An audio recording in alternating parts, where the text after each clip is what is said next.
Hi, and a really warm welcome to this video tutorial. I'm Chris Watson from Endor Learn and Develop, and we're a specialist provider of behaviourally based learning services.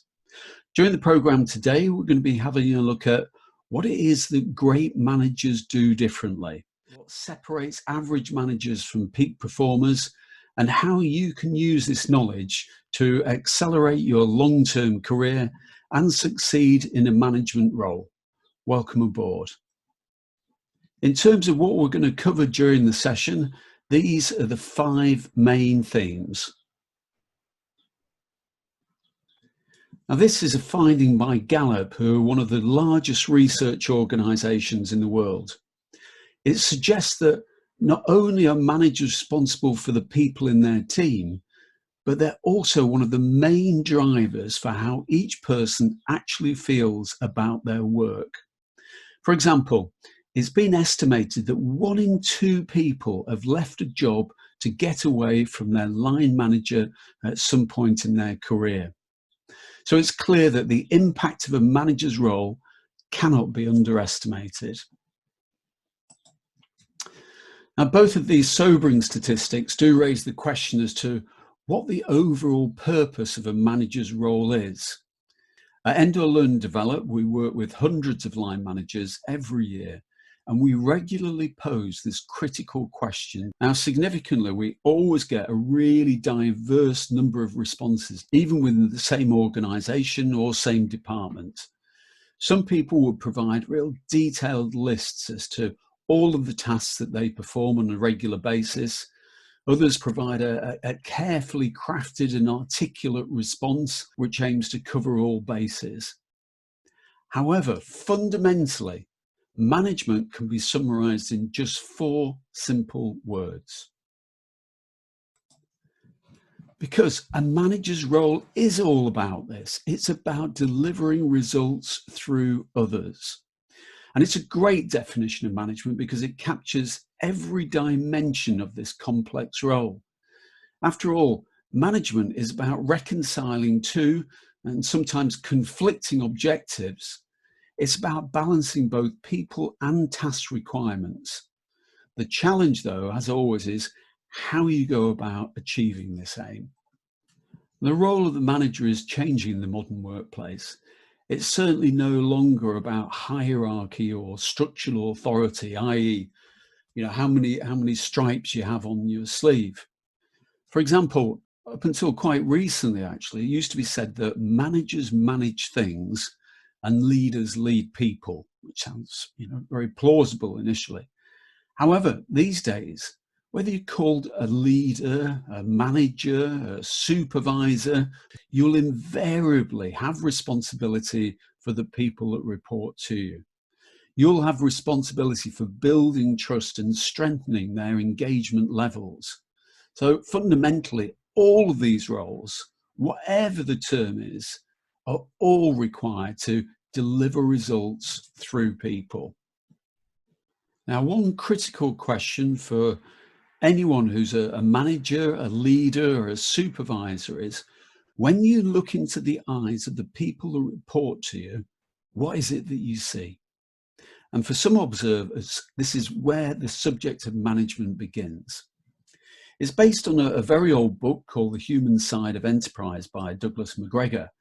And please don't take this as a referral to get the book, because it's rather dry, it's wordy, and it's definitely out of sync with the realities of the modern workplace. However, it does contain one concept which has bled into public consciousness and is still actively promoted on management training courses to this date. Essentially, is that there are 2 different approaches a manager can take: X theory and Y theory.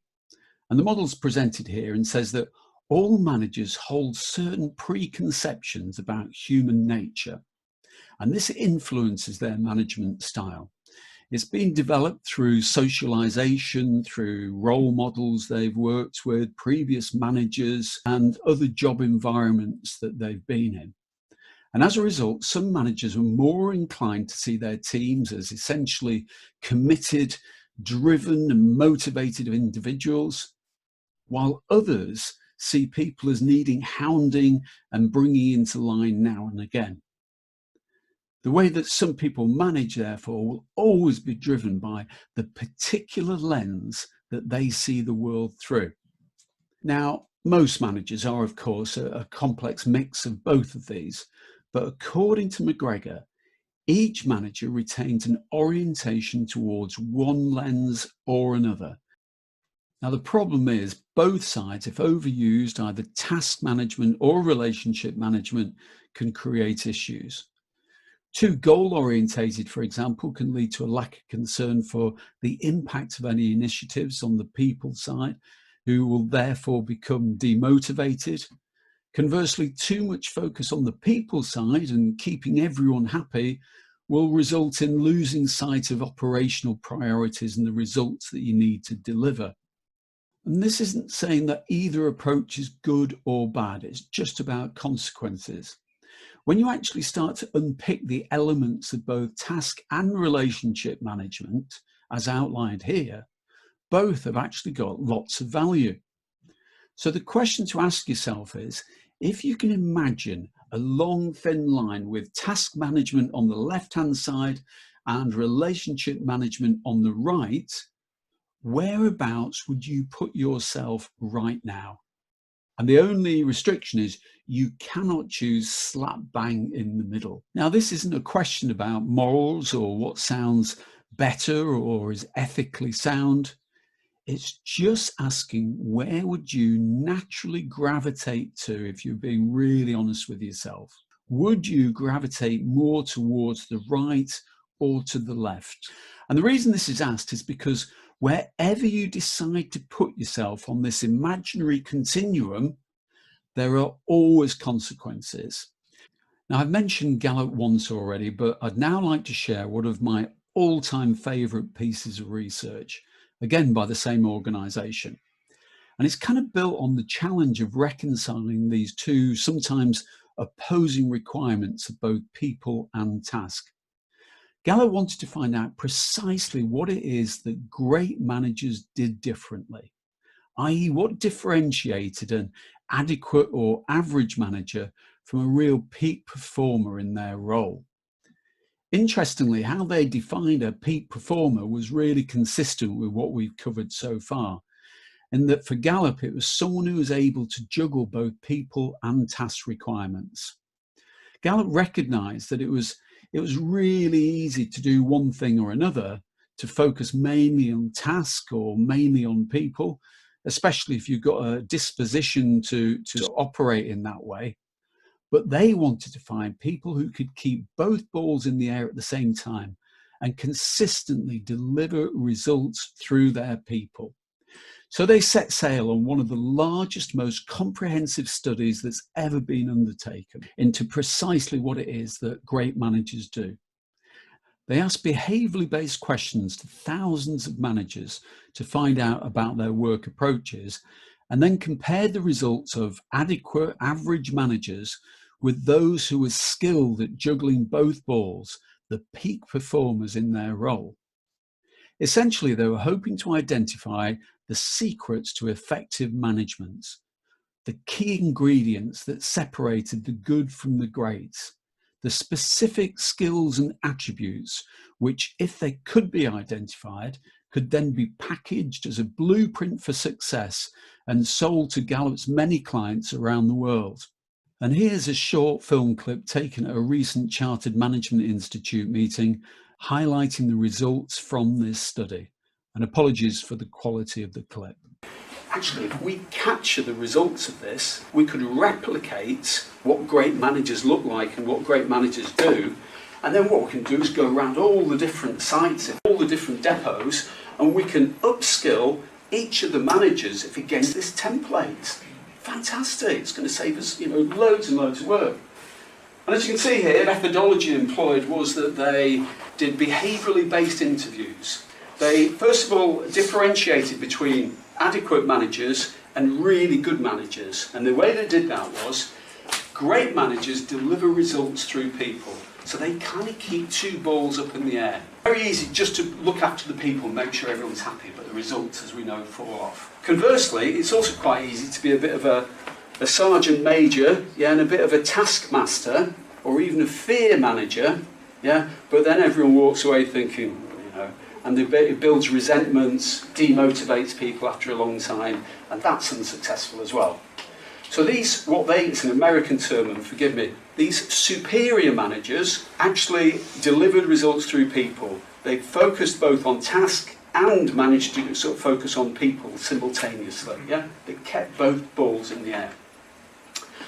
And what Gallup did was they interviewed them and they tried to discover if it was that these superior managers did, how did they behave to be able to reconcile sometimes two opposing objectives. What they found, though, was quite staggering, and it goes against every competency framework there is in the world.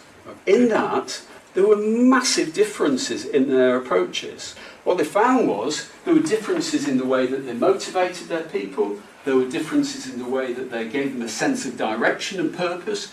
There were differences in the way that they led their teams, and even the differences in the way that, say, for example, they communicated.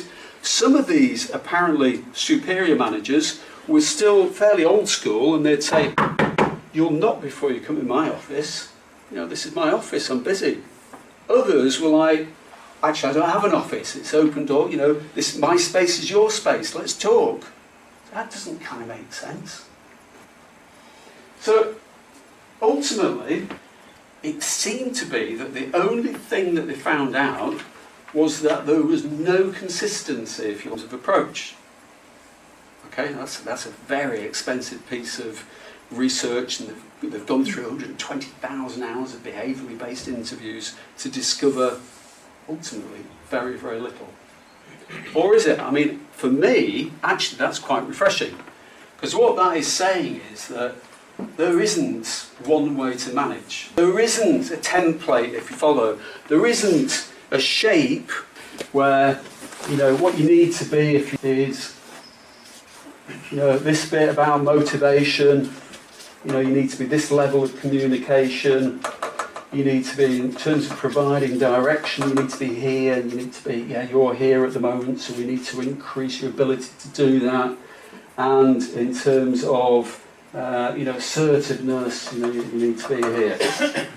And it's still an awful lot of companies operating around this particular paradigm, and it is flawed. To summarise, there was no blueprint for success. When comparing the approaches of peak performers, Gallup discovered significant differences in almost every aspect of management, including motivation, setting direction, developing teams.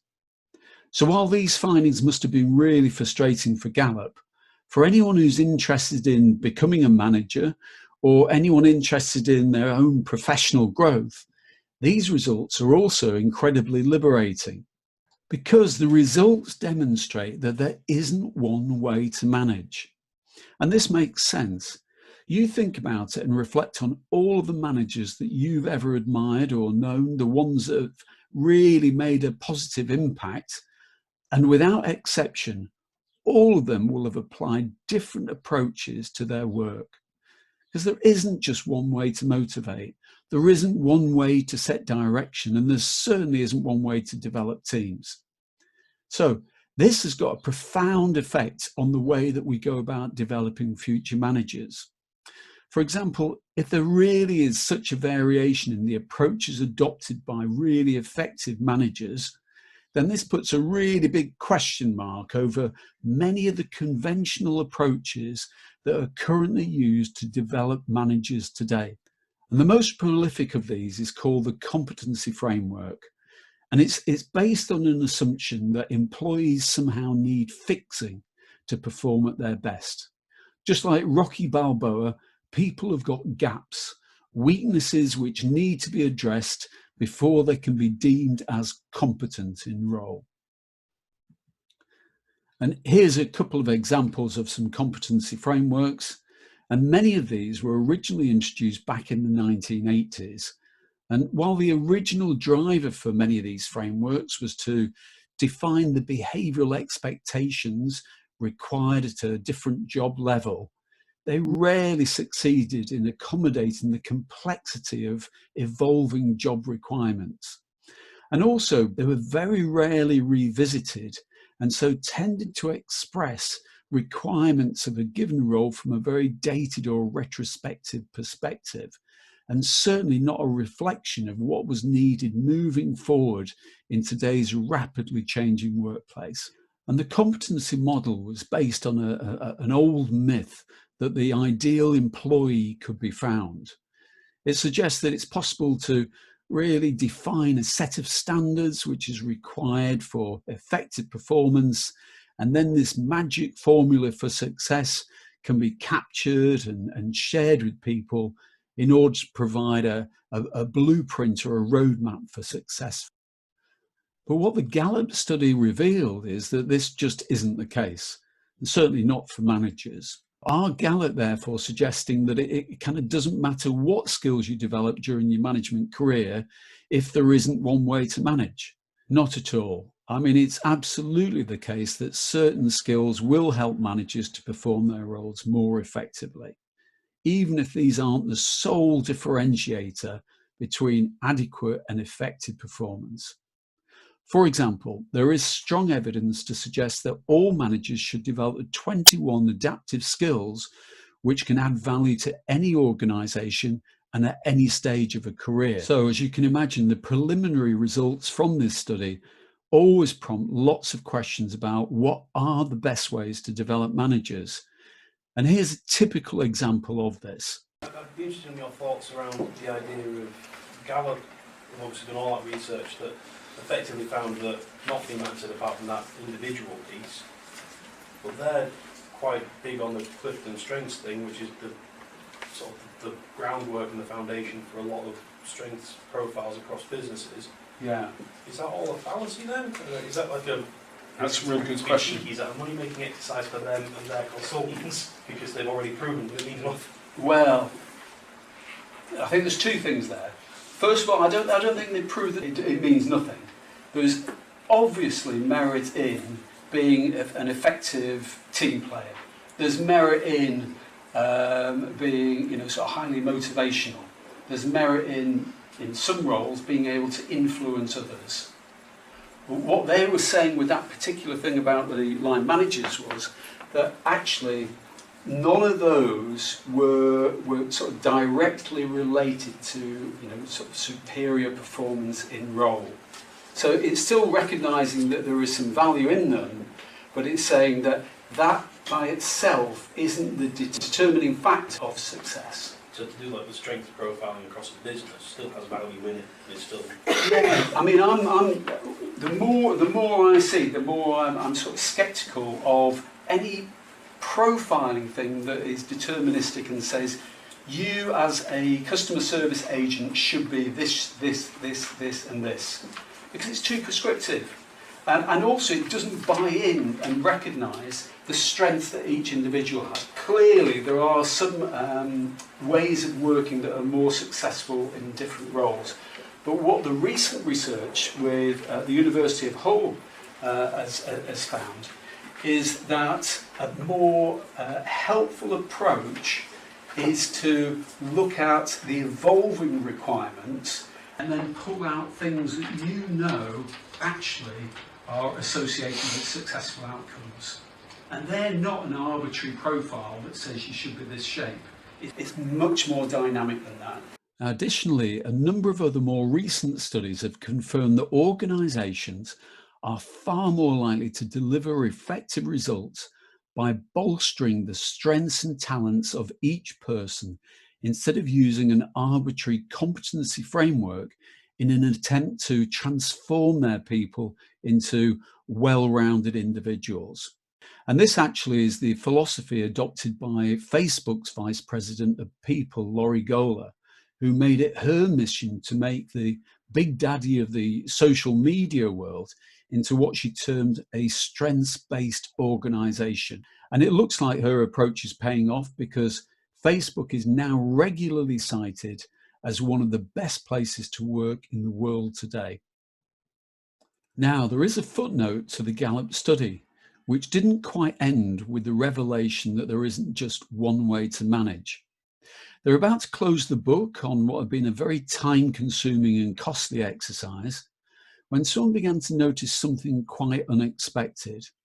It was one word which consistently appeared in the descriptions of the work approaches of the peak performers in the study, but was consistently absent in the responses provided by the adequate or average managers. And this was a word which no one was expecting or looking for.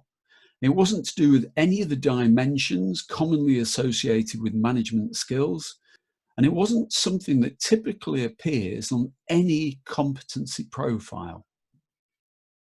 So what was this one elusive word, the single thing that appeared to differentiate between adequate managers and really effective peak performers?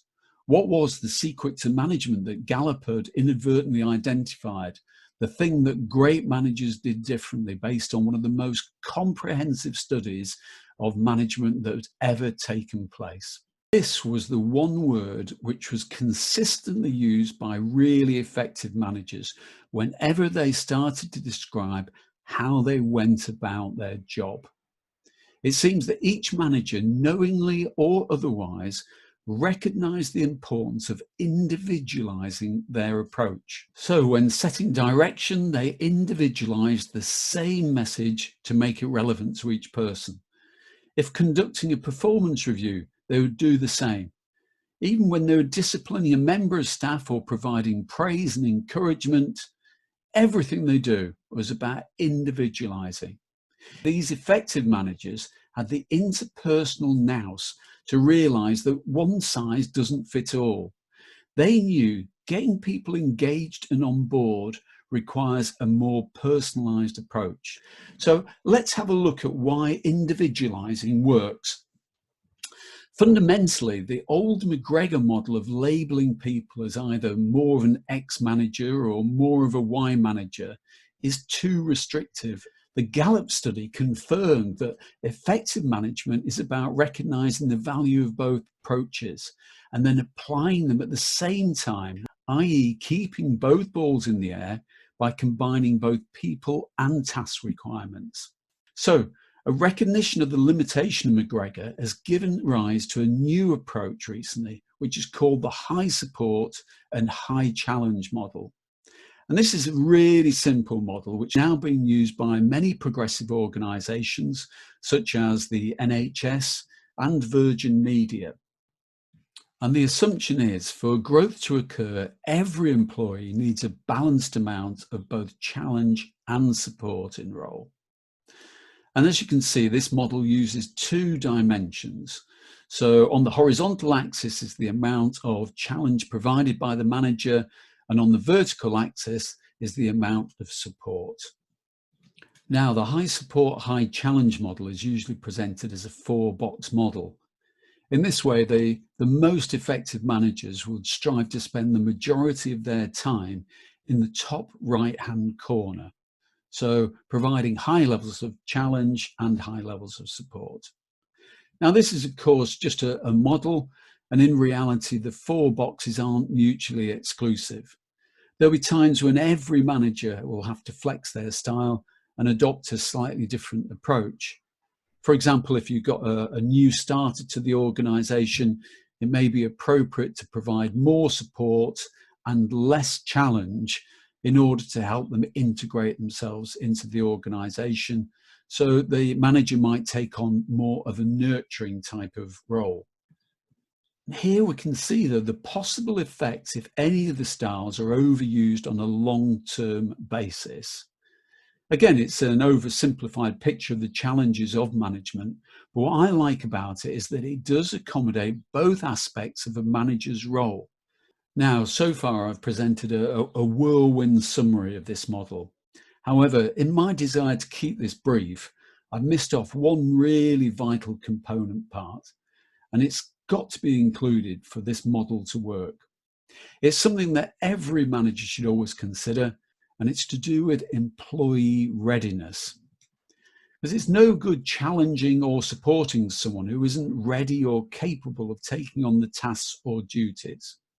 So to put another way, managers need to know each of their team really well so they can anticipate what will stretch their people and what type of support they're going to respond best to, because these will always be different for different people. The best way to think about this is using the analogy of a harp. And this musical instrument has got lots of strings, all with different gauges. Now set some of the thinner, finer gauge strings too tightly and they will snap. Conversely, some of the thicker gauge strings, set these too loose and they're going to be unable to perform the requirements of their role. So like people, each one needs to be adjusted individually to gain the desired results. So in summary, a manager's really got to know their people well. And once again, this links back to the importance of individualizing. Now, we're approaching the end of this presentation. And as a final closing point, it is worth reiterating that the management role isn't to do with climbing the corporate ladder. True, people should always be rewarded, not based on seniority or length of service, but on how much responsibility they have. However, it's also the case that you can have responsibility at any stage of your career. Because if you split the word responsibility in two, you discover the words response and ability. And this implies that responsibility is actually about an ability to respond in more than just one way.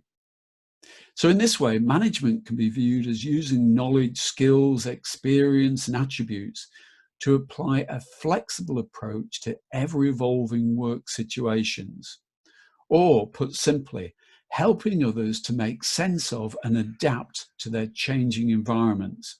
And the one reason why so many managers who are successful in the Gallup research into what great managers did differently was because of their sometimes unknowing ability to individualize, i.e. they were more naturally inclined to apply different approaches with different people in order to maximize results.